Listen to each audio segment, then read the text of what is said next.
ladies and gentlemen, and welcome to the show. You're watching your top human rights organization review, and I am your host, Bryce Dolan. Now today on the show, we're going to look at 4 different top human rights organizations, but we'll still cover 5 top stories from each one of their websites. 2 top stories from Amnesty International. Now to begin the show, Amnesty International takes a look again at Azerbaijan as a youth activist is sentenced to prison for graffiti. Next, Human Rights Watch explains why France has failed children in Calais. Then the ICRC, the International Committee of the Red Cross, says cash aid also empowers refugees in Cameroon. And then the NRC, the Norwegian Refugee Council, returns to Afghanistan with displaced persons, homeless and unprotected. Ending the show, Amnesty International calls on Spain to not assist Russian warships bound for Syria.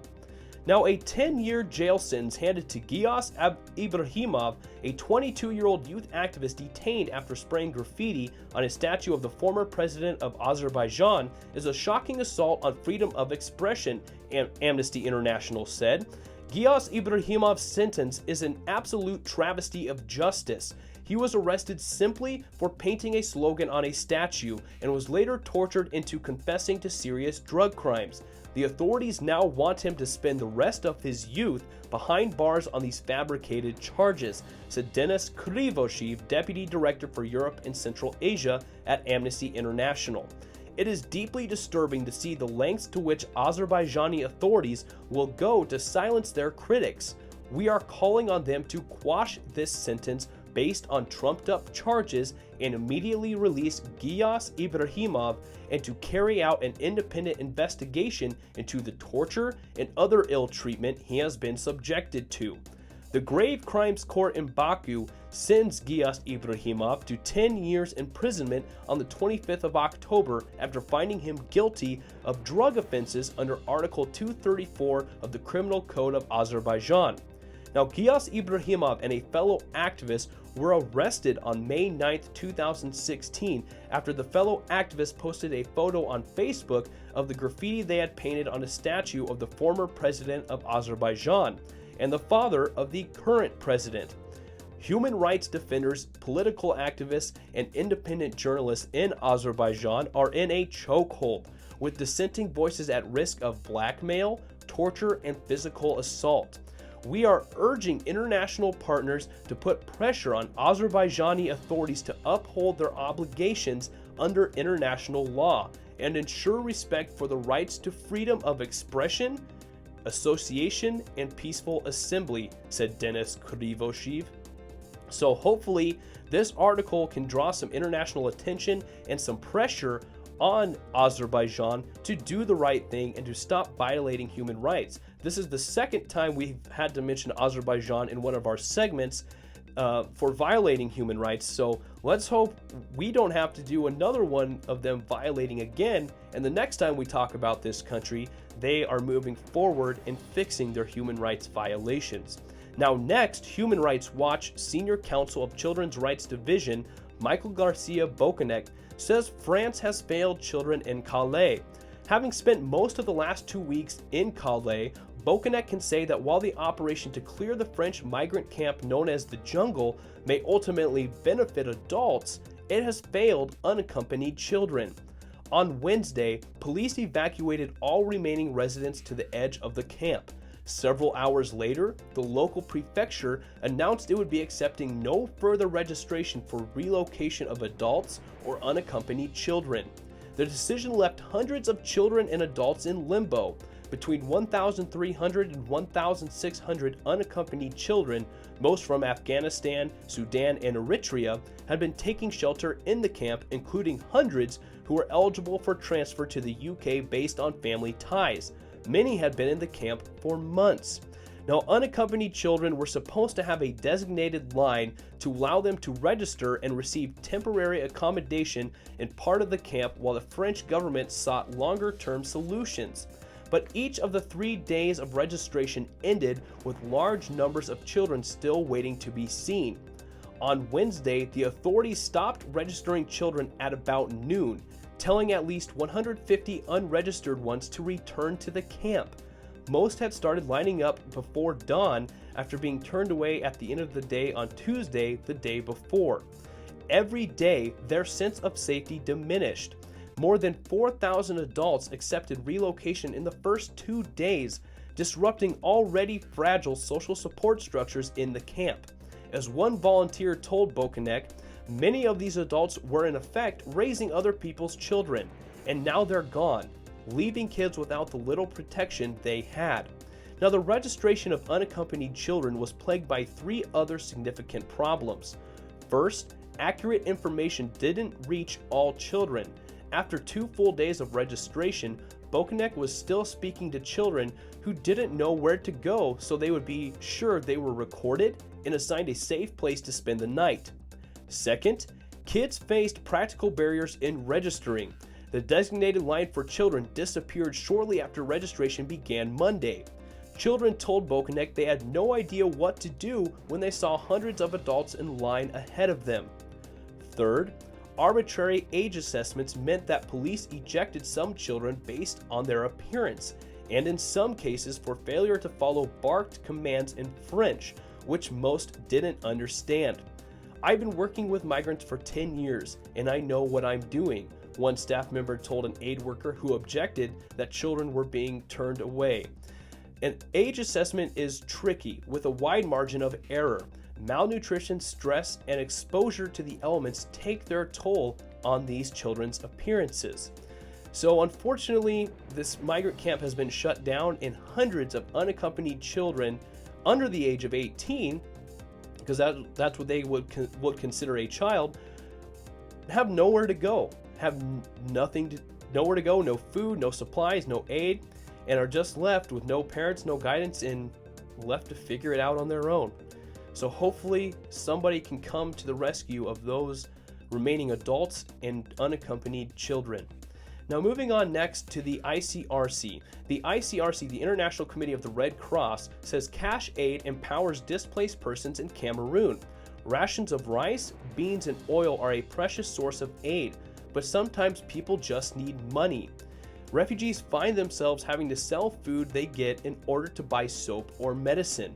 Now, in Cameroon's far north province, which is close to Lake Chad, 500 families displaced by the conflict have each received 60,000 francs, the equivalent of around 100 euros, to meet their basic monthly needs, and maybe even to help them start a small business.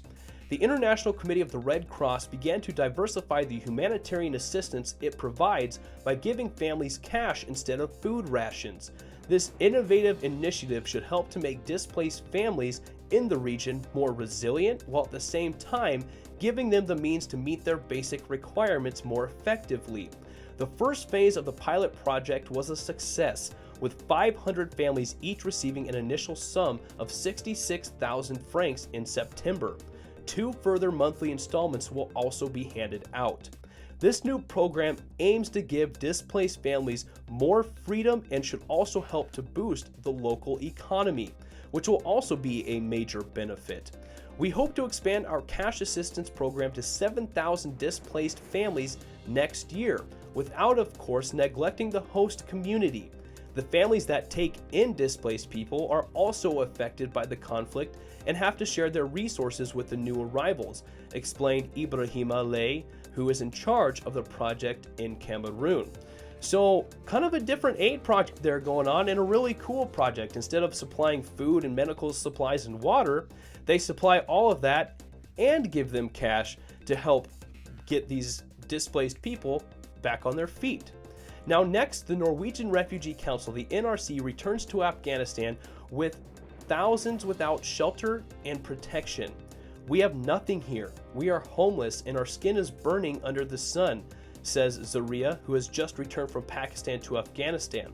After 2 weeks living in the open, the family has received emergency tents. Now, more than 150,000 Afghan refugees have returned from Pakistan to Afghanistan in the last 4 months, creating an emergency of a scale humanitarian actors were not prepared to tackle. Refugees that were formally registered in Pakistan have received assistance, but it has been challenging to get the necessary funding to meet the urgent needs of the large number of refugees that were unable to be registered there, explains acting head of programs for the Norwegian Refugee Council, Will Carter.